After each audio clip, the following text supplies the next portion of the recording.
저는 30대의 여자이고 대학에서 시간 강사로 일하고 있습니다. 3년 전에 인문학 관련 박사 학위를 받았고 논문 등을 집필하면서 틈틈이 대학에 강의를 나가는 형편이죠. 우리 문 박사님 들어오시네.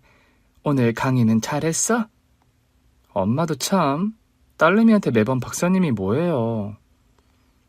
박사를 박사라 부르지 그럼 학사라 부르랴? 엄마, 내가 학위 받은 게 그렇게 좋으세요? 좋다마다. 우리 박사님 딸이 엄마 인생 최고의 자랑인걸. 저희 식구는 엄마와 저, 달랑 2명입니다. 아빠도 안 계시고 다른 형제 자매도 없거든요.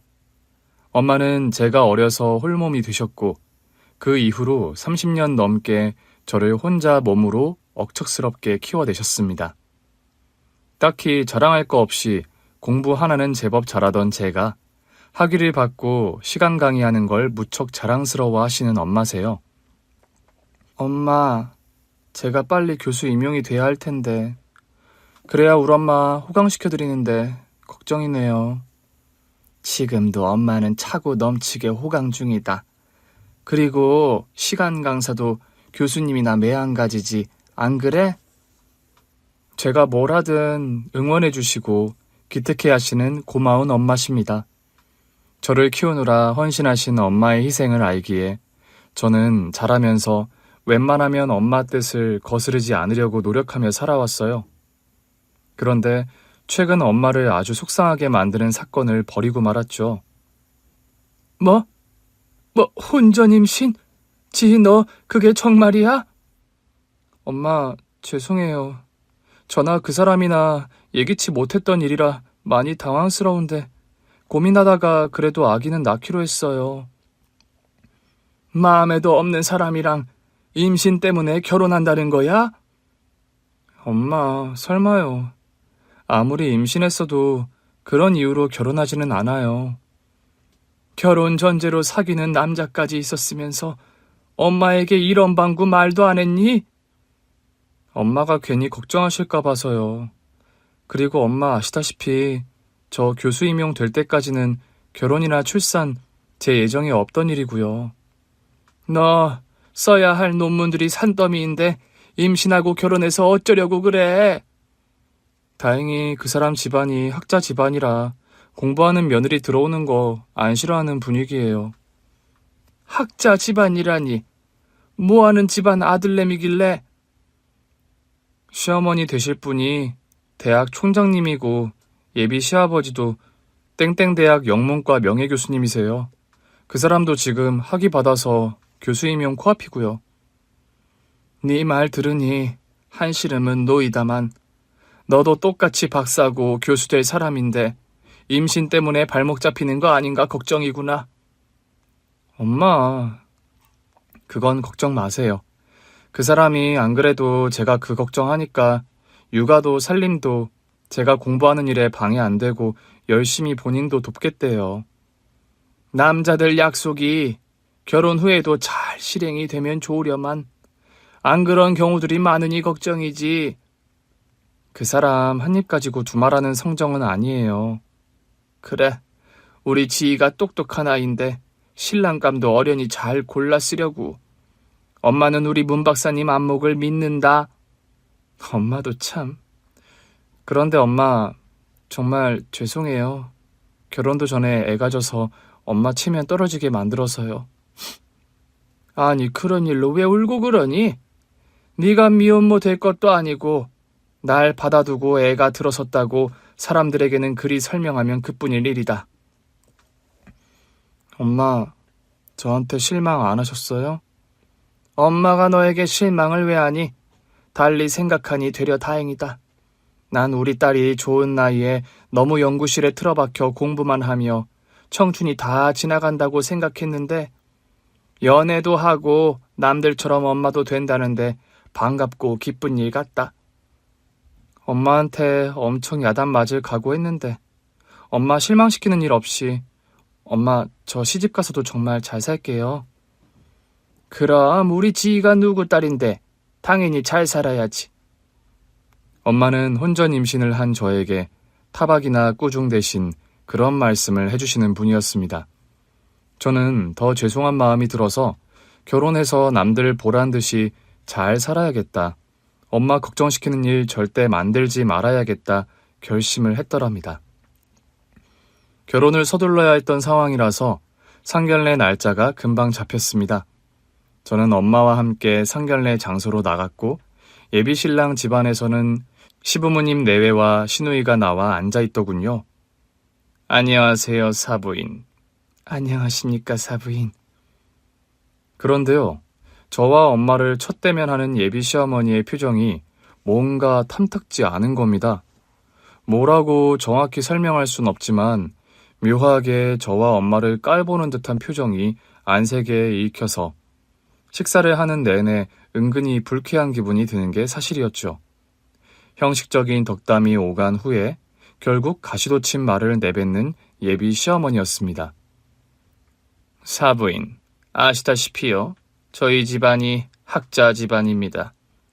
지희가 박사학위 소지자라는 건 저희 집안에 어울린다 생각합니다만 지희 아버님은 뭐 하시는 분이었나요? 네? 우리 딸아이 아빠 말입니까? 우리 아들내미에게 듣기로는 오래전에 돌아가셨다고 들었는데 그래도 뭐 하시던 분인지는 알아야 할 것 같아서요. 아, 지희 아버지요? 그게 좀... 아빠 이야기가 나오자 당황한 기색을 보이시며 말끝을 흐리는 엄마셨습니다. 저희 집안이 대단한 부자는 아니어도 그래도 명색이 3대가 학자 집안입니다. 석학들이 이렇게 대를 이어 나오기가 쉬운 일은 아니지요. 네, 집안분들이 뛰어난 교수님들이 많으시다고요. 네, 그러다 보니까요. 아무리 혼전 임신이라지만 근본도 모르는 며느리를 드릴 수는 없어서요. 엄마, 지금 그게 무슨 말씀이세요? 지희가 왜 근본이 없어요? 제 남자친구가 나서서 언성을 높이며 예비 시어머니에게 한마디 하더군요. 그렇다고 제 남자친구의 그런 저지가 예비 시어머니의 돌직구를 막지는 못했습니다. 넌 좀 가만히 있어라. 상견례 자리에서는 원래 어른들끼리 주고받는 말들이 있는 법이야. 그래, 영석이 넌 좀 가만히 있어. 시아버지까지 나서서 탐탁지 않은 눈빛으로 저를 보면서 남자친구를 만류하는 겁니다. 저는 순간 며느리로서 환영받지 못하는 제 처지를 피부로 느꼈고 임신했다는 이유로 이런 결혼을 해야 하나 하는 회의감마저 느껴질 지경이었죠. 무엇보다 저희 아버지 신상을 캐물으면서 저희 엄마를 죄인 취급하는 그 거만한 태도가 불쾌하기 짝이 없더군요. 저기요, 미혼모로 지희 낳아서 고생하신 건 알겠는데요. 지희의 친아버님이 누군지는 알려주세요. 그런 말을 하면서 저희 엄마를 똑바로 쳐다보는 시어머니였습니다. 그러세요?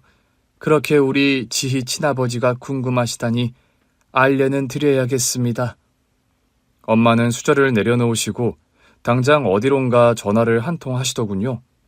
그리고 30분이 채 안 되어서 한 노신사가 상견례장 안으로 등장했습니다. 그리고 그 노신사의 등장에 상견례장은 아주 발칵 뒤집어지고 말았습니다. 노신사가 대체 누구였길래 그런 상황이 벌어졌냐고요? 네, 그 노신사는 바로 저의 친할아버지, 그러니까 아버지의 아버지였습니다. 안녕하십니까. 여기 문지양 할아비 되는 문철용이라고 합니다. 문철용 이사장님 아니십니까? 안녕하시오, 전말숙 총장님. 아니, 문철용 이사장님께서 우리 예비 며느리 친할아버지란 말씀이세요? 그렇소. 우리 손녀딸이 전 총장 며느리가 된다는 말은 미리 들어 알고는 있었는데 괜히 부담을 줄까 봐서 오늘 이 자리에는 내가 참석하지 않았습니다. 이사장님이 어서 들어오십시오. 여기 자리가 상석이니 이리 앉으시고요. 시아버지까지 자리에서 벌떡 일어나더니 쩔쩔매며 어쩔 줄 모르는 모습을 보이는 겁니다.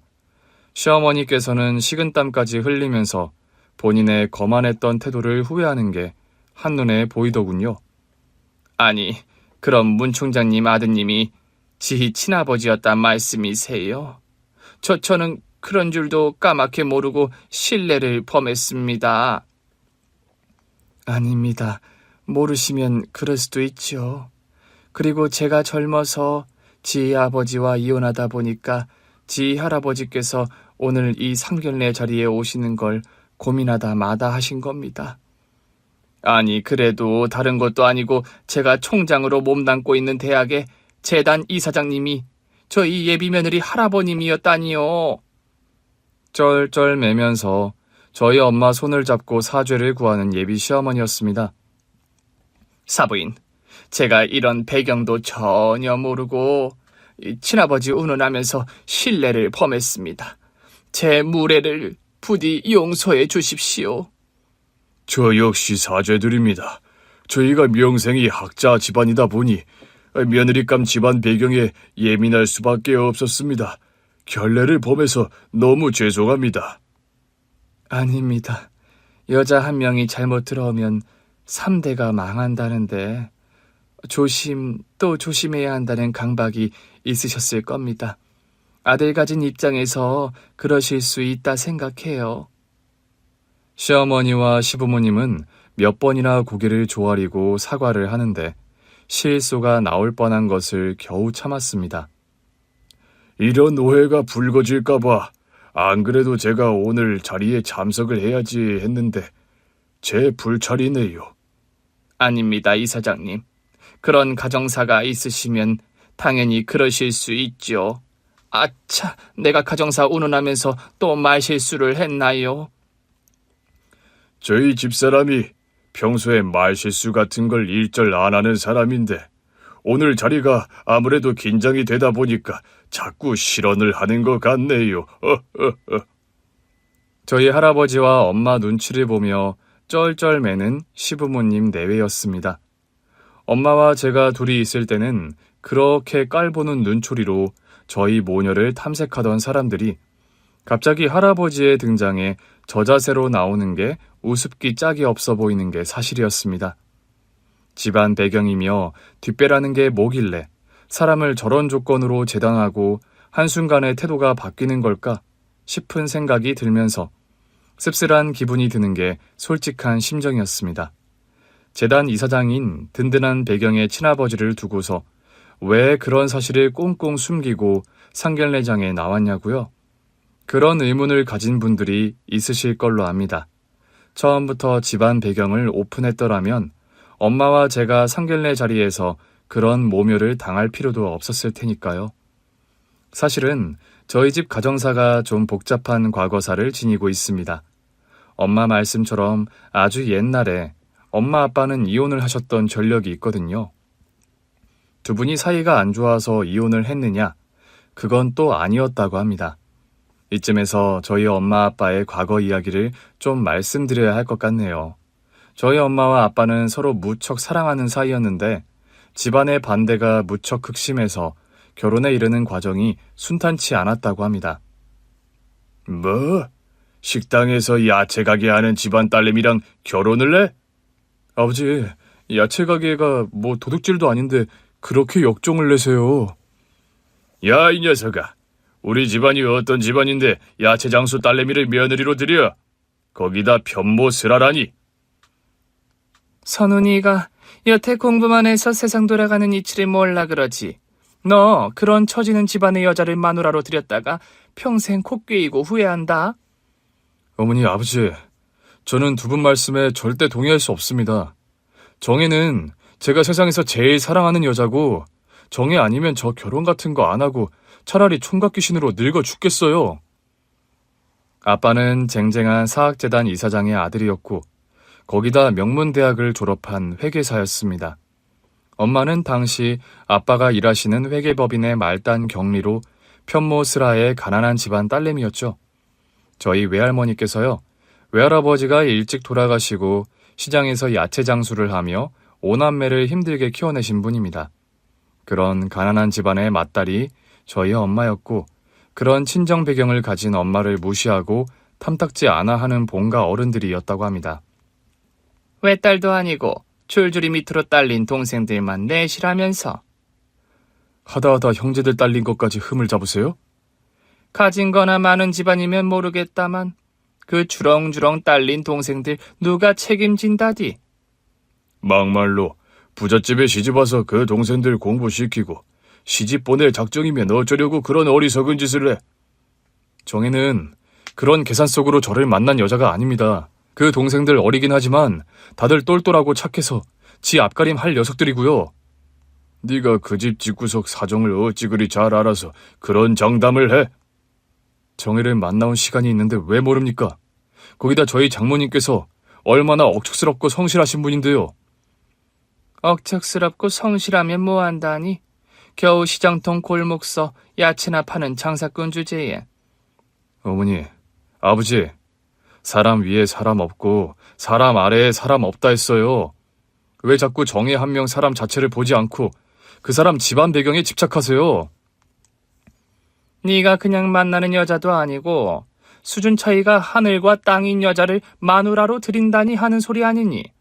내 눈에 흘기 들어가기 전까지 이 결혼은 안 되니까 그런 줄 알아.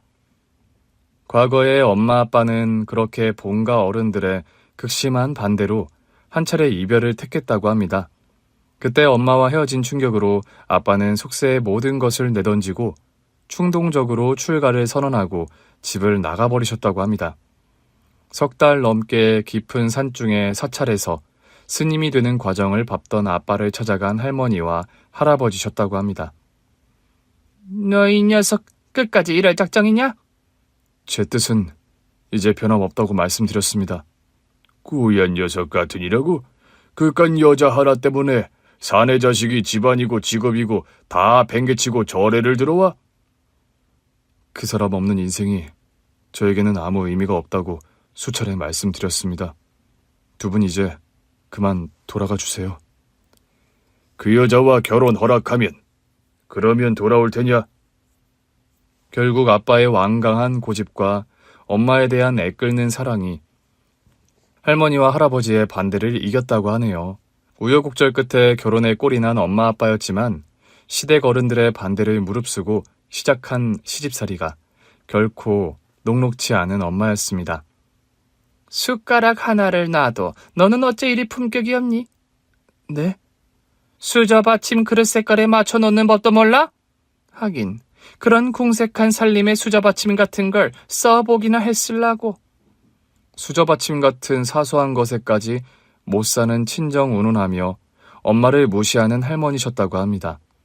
집안에서 친척 어른들이 오거나 지인들이 방문해서 가족 식사라도 할라 치면 가정부 아주머니와 동급 취급을 받는 엄마셨다고 합니다.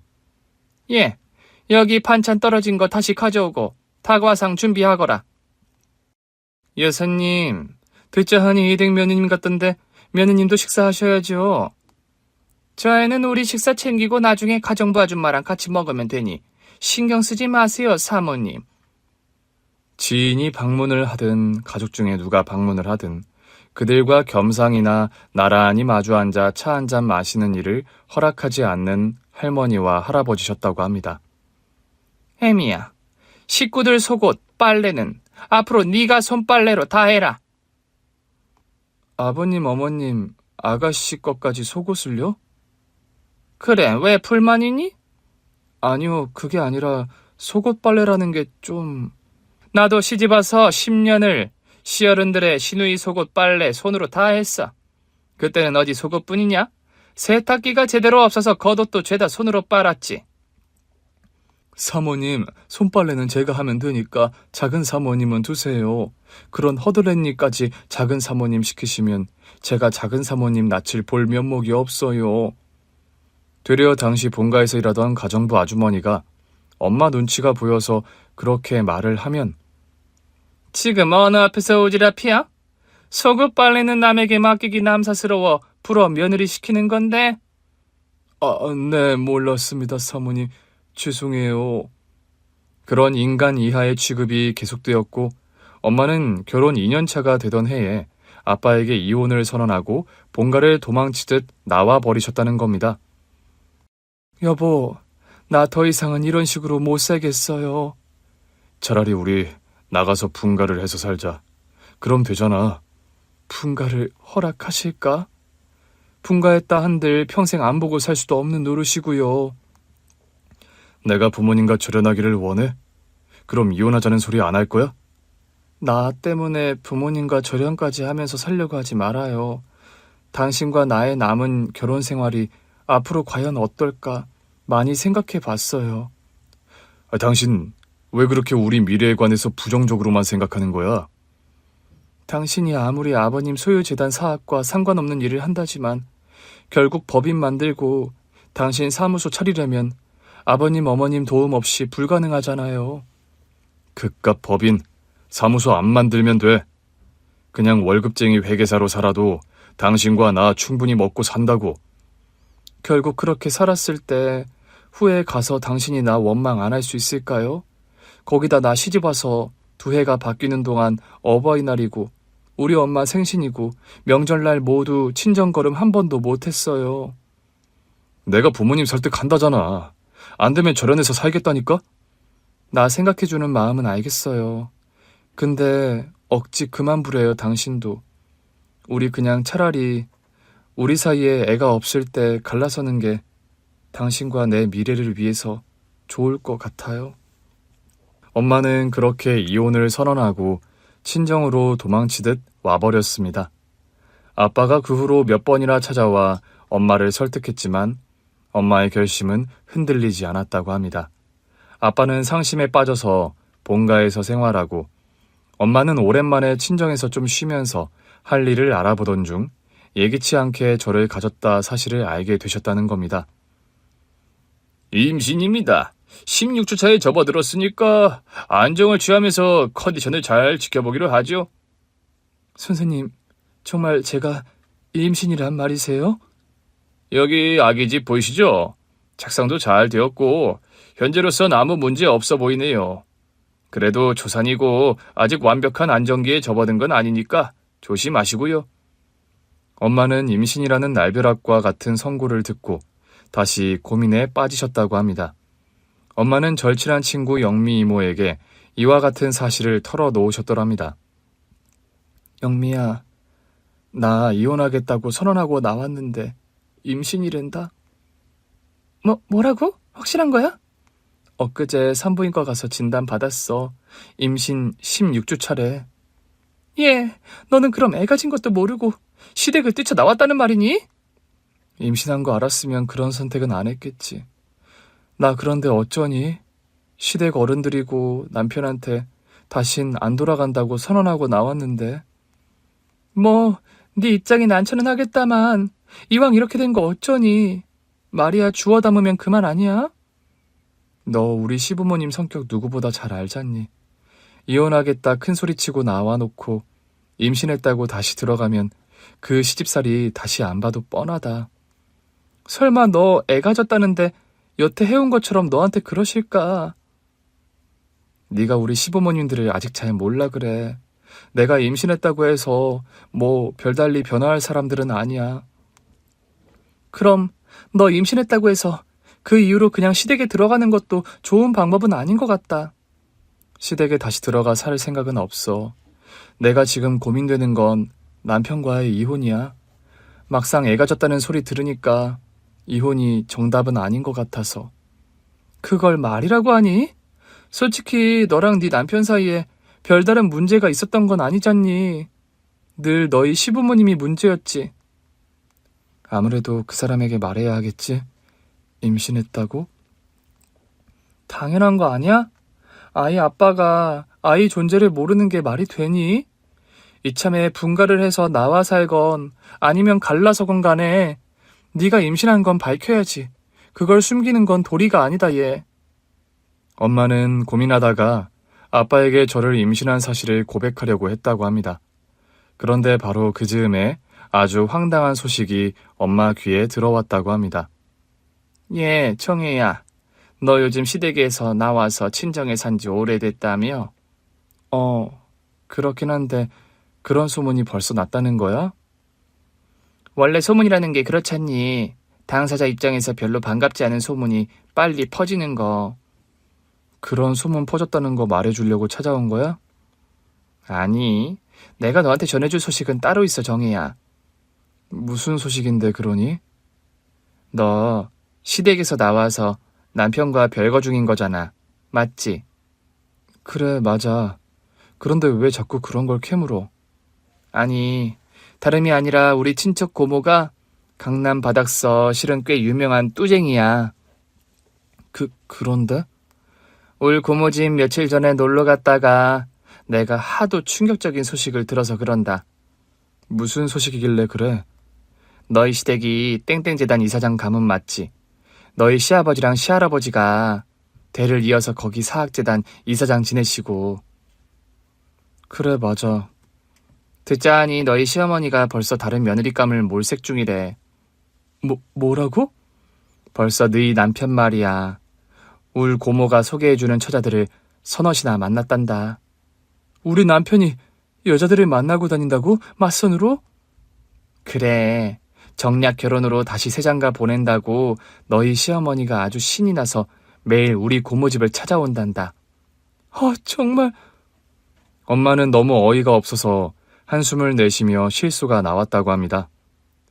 아무리 우리 고모가 뚜쟁이로 먹고 사는 분이라지만 내가 그랬다.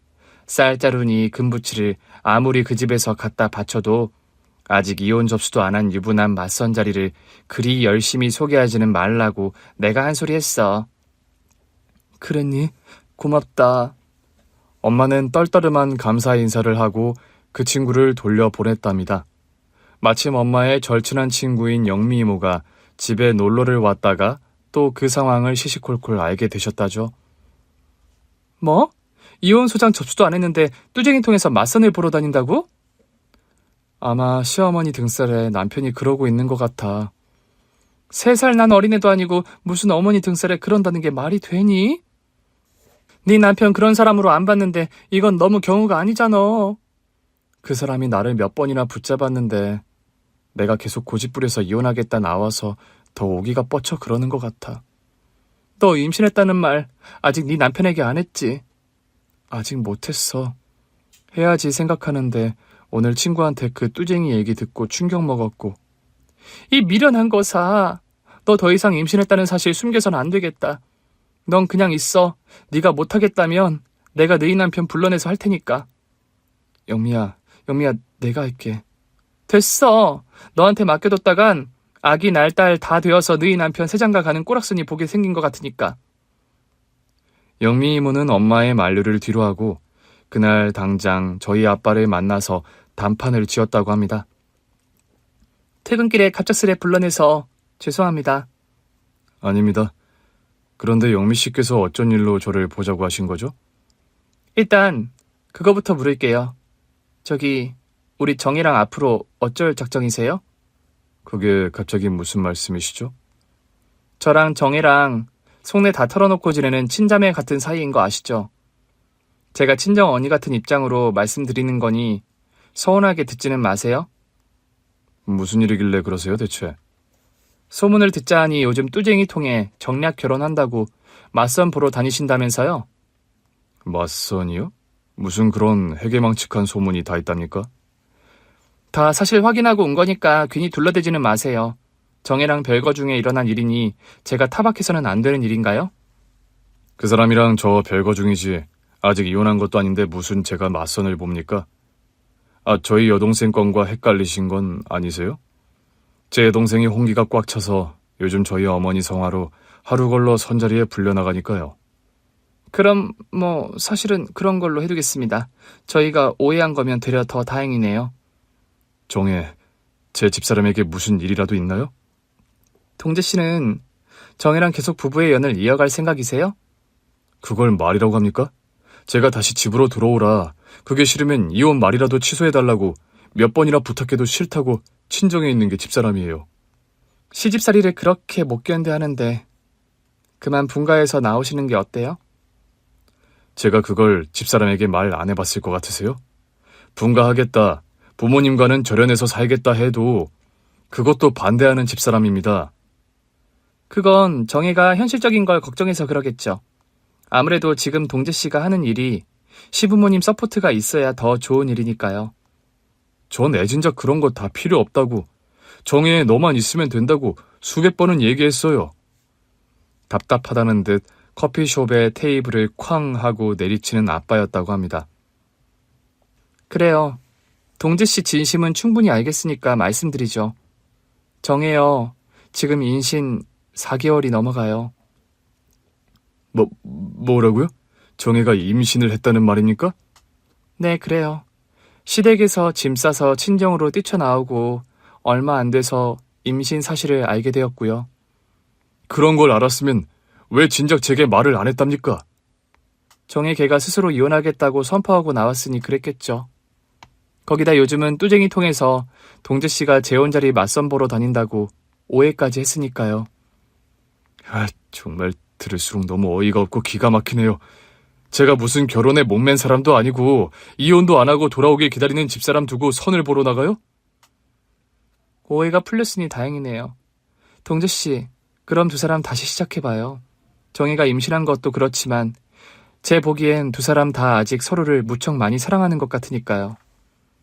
아빠는 당장 자리를 박차고 일어나 나가서 본가로 향했다고 합니다. 오늘 회사에서 늦게 술자리 있다더니 일찍 왔구나. 어머니, 아버지, 드릴 말씀이 있습니다. 해 다진 시간에 무슨 할 말. 아빠는 할머니와 할아버지를 앞에 두고 그런 선포를 하셨다고 합니다. 저희 집사람 정혜요. 수박 맞은 며느리 얘기를 왜 우리 앞에서 하지? 지 스스로 이혼하겠다고 선포하고 나간 그런 근본 없는 아이 말을 왜 꺼내니? 어머니, 아버지, 앞으로도 평생 그 사람을 그리 미워하실 겁니까? 너 지금 무슨 소리를 하려는 거야? 정혜를 그리 평생 미워하실 거면 저 역시 이 집에서 더는 못 살겠습니다. 지 스스로 너랑은 안 살겠다고 뛰쳐나간 여편네 하나 때문에 부모를 버리겠다는 게냐? 네, 아버지. 정혜요. 임신했어요. 제 아이를 가졌고 그 사람이 임신한 게 아니더라도 저는 그 사람을 택하겠습니다. 뭐라고? 너 지금 못난 여편네 하나 때문에 부모와 절연이라도 하겠다는 거야? 네. 그 사람 저와 결혼하고 지난 2년간 너무 인간답지 못한 대우를 받으며 모진 시집살이를 했습니다. 그 사람이 그런 고통 겪고 있다는 거 알면서도 눈 감았어요. 시간이 지나면 나아지겠지 하는 되도 않는 희망을 핑계로요. 결국 집을 나가 살겠다는 거야? 네.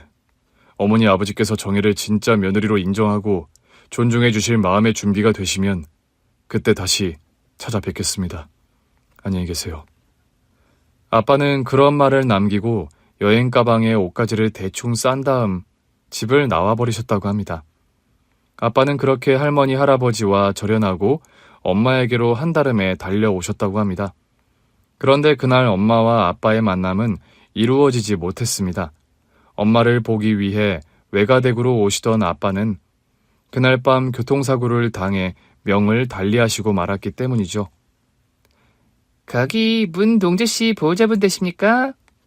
네, 제가 그 사람 아내인데 무슨 일이시죠? 문동재 씨가 교통사고로 응급실에 실려오셨어요. 당장 병원으로 오셔야겠습니다.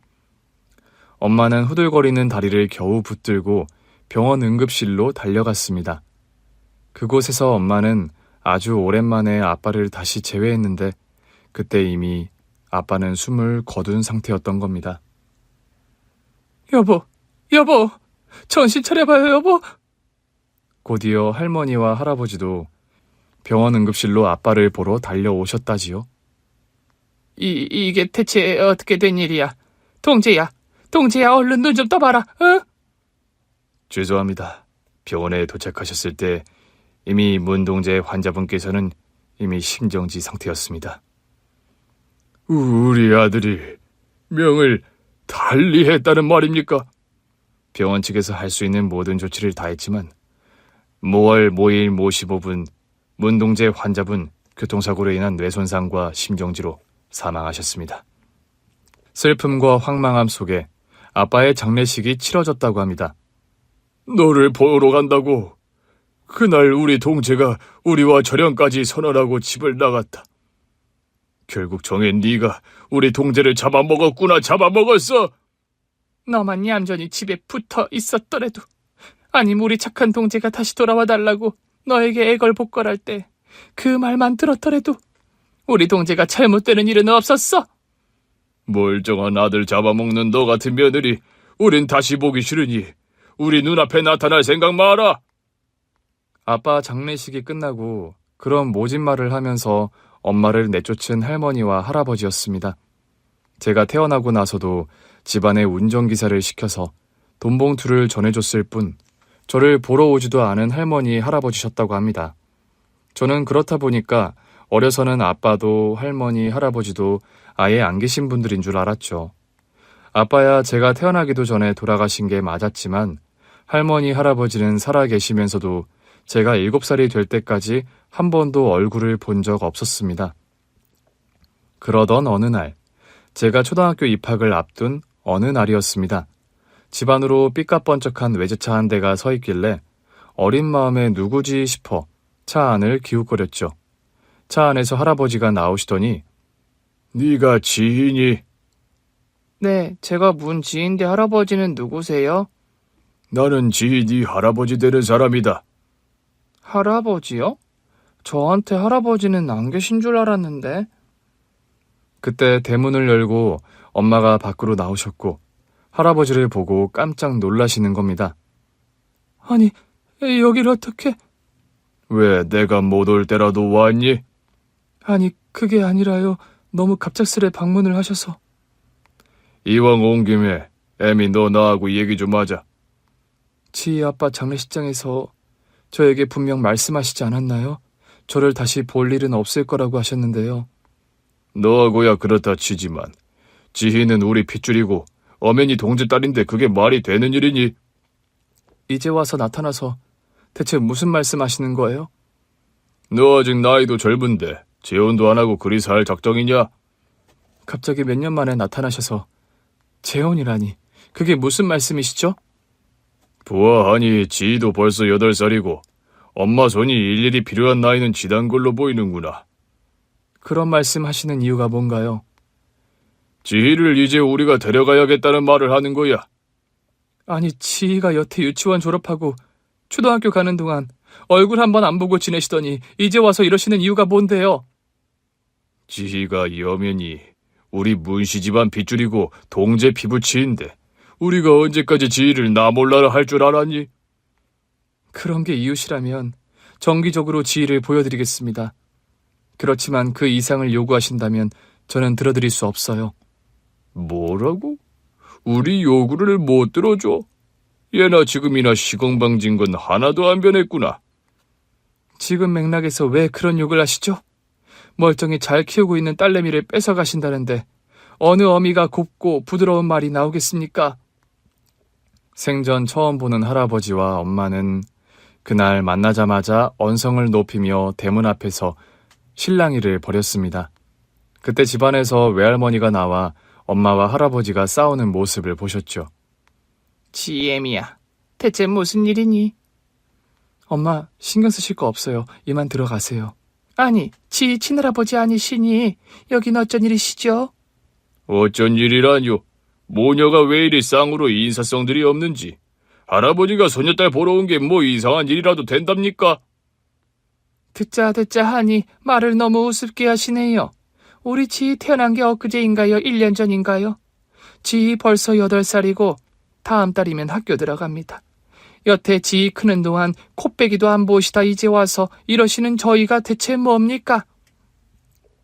그동안은 지희가 어려서 엄마 손이 필요한 나이니 어쩔 수 없이 저희 집안에서도 참고 기다렸던 겁니다.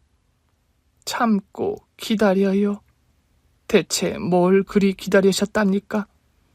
우리 지희 데려갈 날이요. 뭐라고요? 누가 그대에게 지휘를 준답니까? 누구 마음대로요? 지희 애미 미래를 위해서나 지희 미래를 위해서나 지희가 어느 집에서 자라는 게 좋을지는 사돈께서도 너무나 잘 아실 텐데요. 아니요. 저는 잘 모르겠습니다. 지혜 엄마는 분명 제 딸이에요. 자식을 어미가 키우는 것만큼 당연하고 합당한 도리가 세상 천지에 있답니까? 이 댁에서 지희를 길러서 지희에게 대체 뭘 해줄 수 있죠? 이런 집안 형편과 수준에서 지희에게 뭘 얼마나 대단한 뒷받침을 해주게요? 그런 막말 하시려고 찾아오신 거면 그만 돌아가 주세요. 지혜 아빠 명을 달리한 마당에 아버님께 그런 소리를 들을 이유도 없고 제가 엄마 자격 없을 만큼 부족한 것도 없습니다. 결국 네 고집대로 지희를 키우겠다는 거야? 제 고집이 아니라요. 제 배 아파 낳은 제 딸은 제가 키운다는데 왜 대도 않는 억지를 부리세요? 네 어머니 야채 장수에 요즘은 너도 그 장사 도와서 먹고 산다며. 네, 그런데 왜 그러세요? 대를 이어 물려줄 일이 그리 없어서 시장 통서 야채 파는 일을 전수하고 앉았어. 우리 문씨 가문에서 우리 집안 핏줄을 그런 식으로 키울성 싶으냐? 지희는 문씨 집안 핏줄 이전에 제 딸입니다. 누가 네 딸 아니라든 무엇이 네 딸 지희를 위해 옳은 선택인지 너도 머리가 있거든 생각을 한번 해보라는 거야. 자식은 엄마 품에서 크는 것만큼 좋은 선택지가 없습니다, 아버님. 네 입에서 아직 아버님 소리가 나온다는 것이 용구나. 처음부터 나는 네 근본 없는 그 거만함이 마음에 안 들었다. 제발, 지희 앞에서까지 저를 그런 식으로 욕보이실 건가요? 욕을 보여? 내가 무슨 욕을 보였다고 그러니? 멀쩡한 집안 아들 잡아먹은 것도 모자라 이제는 내 손녀딸까지. 그때였습니다. 외할머니께서 집안 마당에서 배추를 절인다고 꺼내놓은 소금을 할아버지 면전에 마구 뿌려버리셨다고 합니다. 언제까지 우리 딸을 아들 잡아먹은 귀신 취급할 거요? 이 못돼먹은 할아범아! 우리 딸 그렇게 개차반 취급할 거면 다시 우리 집에 얼씬거릴 생각도 마라! 외할머니의 소금 뿌리기 공격에 봉변을 맞다시피 하며 돌아가버린 할아버지셨다고 합니다. 그 후로 저희 본가에서는 저의 학비와 생활비 지원해 주셨다고 합니다. 다른 건 몰라도 제 공부와 학업에 들어가는 비용을 모두 본가에서 지원을 해주셨던 거죠. 제가 머리가 굵어가면서 저는 몇 번 할머니 할아버지 댁을 방문한 적이 있었습니다. 그런데 그럴 때마다 아이고 멀쩡한 내 아들 잡아먹은 화상 같으니라고. 그래 네 어미는 네 애비 잡아먹고 요즘도 말짱하게 잘 지낸다든? 네 엄마란 사람은 애초에 우리 문씨 집안과 격이 맞지를 않는 사람이었다. 지희 너도 네 엄마 따라 고집 부릴 게 아니라 이 집으로 들어와서 학교도 더 좋은 곳을 다니도록 해. 네가 우리 집에만 들어오면 과목별로 개인 과에 붙여주고 운전기사 모는 차 타고 학교 다닐 텐데 왜 그리 네 엄마 밑에 붙여서 궁색하게 학교를 다녀? 지희 네가 네 아비를 닮아 공부 머리가 있어 성적도 잘 나오는데 이참에 본가로 들어와 사립학교로 전학해라. 한 1년 그곳을 다니다 외국으로 유학을 알아봐도 좋고.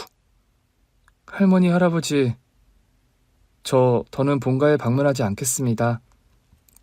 그게 무슨 소리야? 매번 제가 찾아뵐 때마다 엄마에 관해 그런 소리 하시는 거 더는 듣고 있기 힘듭니다. 뭐라고? 네 아비에 이어 너까지 대를 이어 네 애미 때문에 우리를 등지겠다는 거야?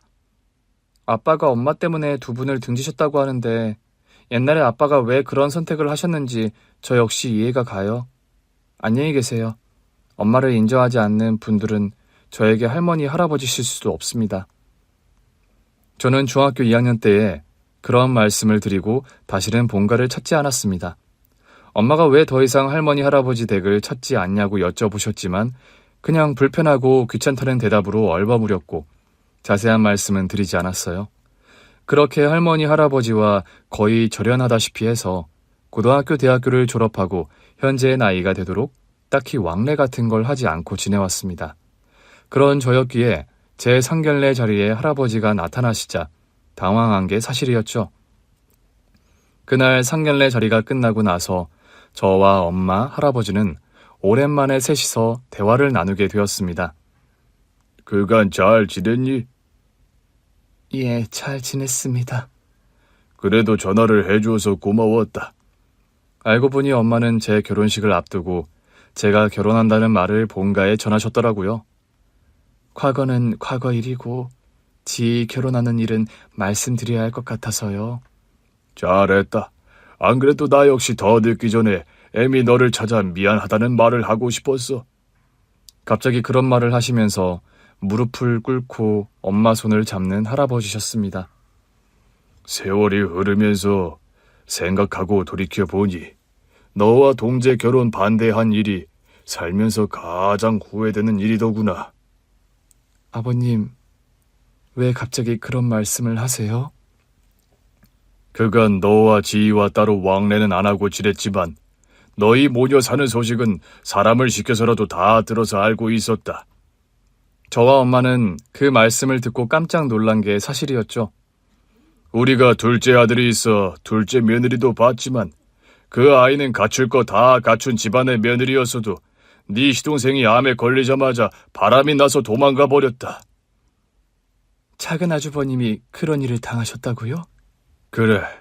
그런데 너는 지희를 키우며 그 흔한 주문 한 번 없이 홀몸으로 재혼도 하지 않고 지희를 키워왔다는 걸 나도 네 시어머니도 다 알고 있었어. 그건 제 인연이 지희 아빠 한 사람이었기 때문입니다. 네가 말은 그렇게 하겠지만 어디 여자 홀몸으로 아이를 키우는 게 쉬운 일이냐? 네가 우리 집에서 딱히 재산 한 푼 받은 것도 아니었는데. 애초에 재산이나 조건 같은 거 보고 지희 아빠와 결혼한 게 아니었습니다. 그러게 말이다. 지혜미 너의 진심을 이렇게 많은 시간이 지나서야 알게 되었다니 그게 비극이다. 부디 지난 시간 나와 네 어머니의 모자람과 과오를 용서해다오. 그런 말을 하면서 엄마와 제 손을 꼭 잡고 눈물을 흘리는 할아버지셨습니다.